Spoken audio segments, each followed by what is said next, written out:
Hello dear student, welcome to my channel. आज इस video में देखते हैं हम लोग PT3 साइंस पेपर जो क्लास 9th के KVS स्टूडेंट के लिए है।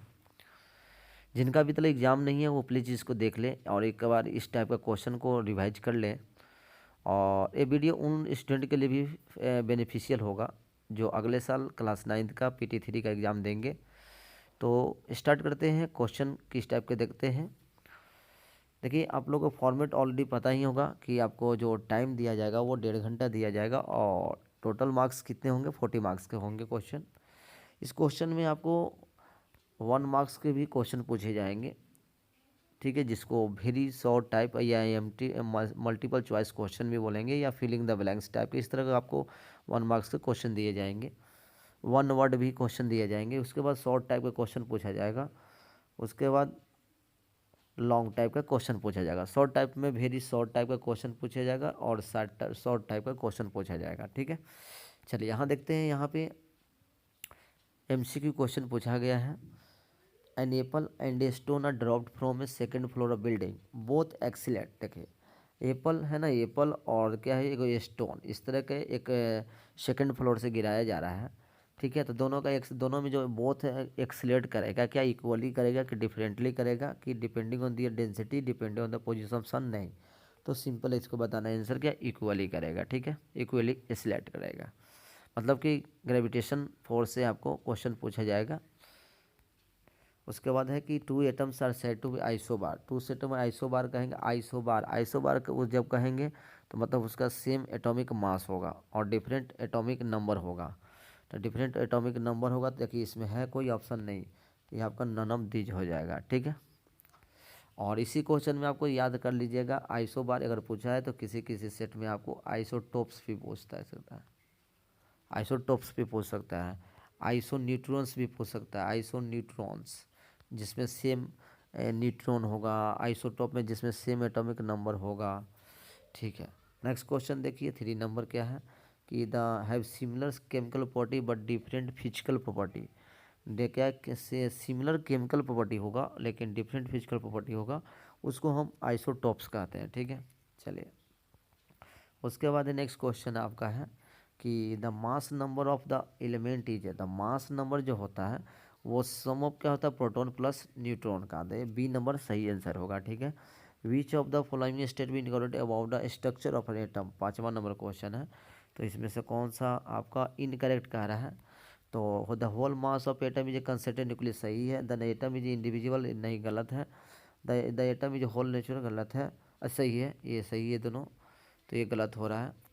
तो all of the atoms are stable in basic, ये भी गलत है। तो देखिए इसमें गलत ही चूज करना था, तो आपका सही आंसर हो गया सी नंबर, सेकंड और फोर्थ, ठीक है।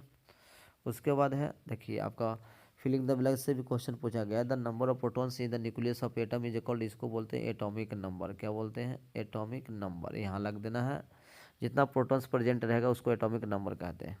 Work done is equal to force into displacement, याद करना है, ठीक है। वर्क एनर्जी एंड पावर से भी क्वेश्चन पूछा गया है। एटॉमिक स्ट्रक्चर से भी क्वेश्चन पूछा गया केमिस्ट्री में, ध्यान दीजिएगा, ठीक है। बेसिकली ये सब चैप्टर का ज़्यादा फोकस किया गया है, इससे ज़्यादा क्वेश्चन पूछे गए हैं।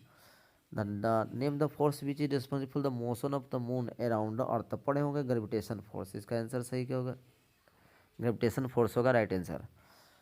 9 number right the electronic confirmation of element whose atomic number 12, 12 जिसका एटॉमिक नंबर होगा तो उसका कैसे इलेक्ट्रॉनिक कन्फर्मेशन होगा, 282, ऐसे लिख देना आंसर 282, ठीक है। चलिए 1 किलोवाट, किलो लग गया तो यहाँ पर क्या लगाना है, 1000 किलो का मतलब 1000 वाट्स, ठीक है, इस तरह का। Select the most suitable option. देखिए ये बहुत assertion reason correct reason and reason is a correct place for a number होगा। Both assertion reason and correct reason is not a correct place for assertion, assertion is true but reason is, तो इस तरह का question भी दिया जाएगा। इसके में देखिए वो क्वेश्चन पूछा गया है कि a feather stone dropped from high reach the ground at a different time, सही है। The acceleration due to gravity depends the body is directly proportional to the shape से भी होता है, ठीक है। तो सही है, तो दोनों आपका सही है, तो इसका सही आंसर ए नंबर हो गया, असर्शन ए सही हो गया, ए नंबर ऑप्शन आपका सही है मतलब, ठीक है। अब उसके बाद देखिए इस तरह भी क्वेश्चन पूछा जा सकता है, केस स्टडी बेस्ड क्वेश्चन पूछा जा सकता है। इसमें क्या देख रहे हैं आप कि every object in universe attract every other object with a force. The force is a directly proportional product of masses and their inversely proportional to a square of resistance. ये बहुत सिंपल पैसेज दिया हुआ है, इस तरह का case based study नहीं देता इतना आसान। Force of gravitational varies with mass of object क्या होता है, प्रोडक्ट ऑफ मासेस, इसका सही आंसर हो जाएगा। फिर से लिख देना है कि force of gravitation depends on क्या, मास ऑफ डिस्टेंस, दोनों हो जाएगा। If the mass of object is a double then force of gravitation will क्या होगा, the mass of both object is double. तो आपको पढ़े हैं कि F बराबर क्या होता है, G(m1) गुने m2 बटा d²। ठीक है, तो दोनों मास डबल कर दिया जा रहा है, तो डबल मतलब 2 गुने 2, तो कितना हो गया 4 गुने। फोर्स क्या हो जाएगा, फोर्स बिकम डबल, नहीं फोर्स बिकम कितना, तो फोर्स क्या हो जाएगा 4 टाइम्स। तो क्या होगा, if the masses of object is double, if the mass of both object is double then force of gravitation will become क्या हो जाएगा, force will remain same, कि become double, कि force become इतना। ठीक है, तो ये 4 टाइम्स होगा, डी इसका सही होगा, 4 टाइम्स हो जाएगा। ठीक है, ऑप्शन नहीं दिया हो, गलत हो गया। उसके बाद define, simple define the following term free fall weight. बहुत फ्री फॉल क्या होता है, जब any object falls due to force of gravitation is called free fall. Weight में क्या होगा, product of mass and acceleration due to gravity, जब weight कहेंगे। Potential the energy possess during the change in shape and size. तो इस तरह का normal question पूछा गया है। उसके बाद यूनिवर्सल ग्रेविटेशन कांस्टेंट क्या है, कांस्टेंट है, ऐसा यूनिट क्या होता है, इसका लिख देना है। मैट्रिक कैपिटल जी का बताना है। तो right in two different basis mass and weight में लिखना है। मास जो होता है वो नेवर चेंज होता है और वेट चेंज हो सकता है। ठीक है, इस तरह का देख सकते हैं आप। Calculate the force of gravitation between the, next question जो है फॉर न्यूमेरिकल से भी कुछ पूछा जा सकता है। Calculate the force between the two object of having 10 kg each and separated by 10 metre. Simple force बराबर क्या पढ़े हैं, तो जी का वैल्यू लिख देना है 6.67 इंटू 10⁻⁻11 इंटू आपका 10 गुने करना है बटा डी एस का, डी मतलब 100 हो जाएगा। इसे से कटेगा तो वही जी के बराबर, तो 6.67 इंटू 10⁻⁻11 के बराबर हो जाएगा। ठीक है, इतना न्यूटन के बराबर। इस तरह के नेक्स्ट क्वेश्चन है 17 नंबर सिंबल, कि a boy of mass 50 kg run, mass दिया हुआ 50 kg लिख लेना, और रन से 45 स्टेप्स इन 9 सेकेंड। ठीक है, तो 45 है, the height of the each 15, तो देखो कितना हो जाएगा, टोटल हाइट की बात करेंगे तो 45 गुने 15 कर दीजिएगा सेंटीमीटर, और टाइम कितना लिख रहा है 9 सेकेंड। तो पावर इजकल टू क्या होता है, लिखेंगे mgh/t, ये फार्मूला लगा लेना, mgh/t फार्मूला से यूज करके बना लीजिएगा।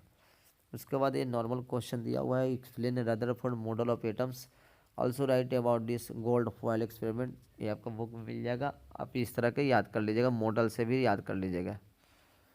The potential energy of free falling object decreases progressive does the this violate law of conservation of energy why. ठीक है, the potential energy of free falling object decreases progressive, घटता है, does this violate law of conservation energy why, क्या करता है, नहीं, क्योंकि आपको जब भी ऊपर से जब फॉल करते हैं तो पोटेंशियल एनर्जी तो घटती है लेकिन काइनेटिक एनर्जी इंक्रीज करता है। तो law of conservation of energy में ये कहता है कि आपको energy neither created not destroy but changes one form to another form. ठीक है, उसके बाद है 20 नंबर कि what is the kinetic energy, derive the mathematical expression. Kinetic energy जो फार्मूला होता है आप पढ़े हैं, के बराबर 1/2 mv², इस तरह का होता है। तो इसको डिराइव करना है, बहुत सिंपल है, आपको ये बुक में मिल जाएगा। तो आई होप ये सारे क्वेश्चन आप समझ सकते हैं और इसी टाइप का क्वेश्चन का आप तैयारी कीजिए। ठीक है, इस पेपर में जो आपको चैप्टर के बाद ग्रेविटेशन से पूछा गया है, एटॉमिक स्ट्रक्चर से और वर्क एनर्जी से क्वेश्चन पूछे गए हैं। तो जिनका भी एग्ज़ाम नहीं है वो ये ज़रूर प्रैक्टिस कर लें, और इसी तरह कंटेंट देखने के लिए हमारे चैनल को ज़रूर सब्सक्राइब करें और कमेंट ज़रूर करें। Thank you, all the best.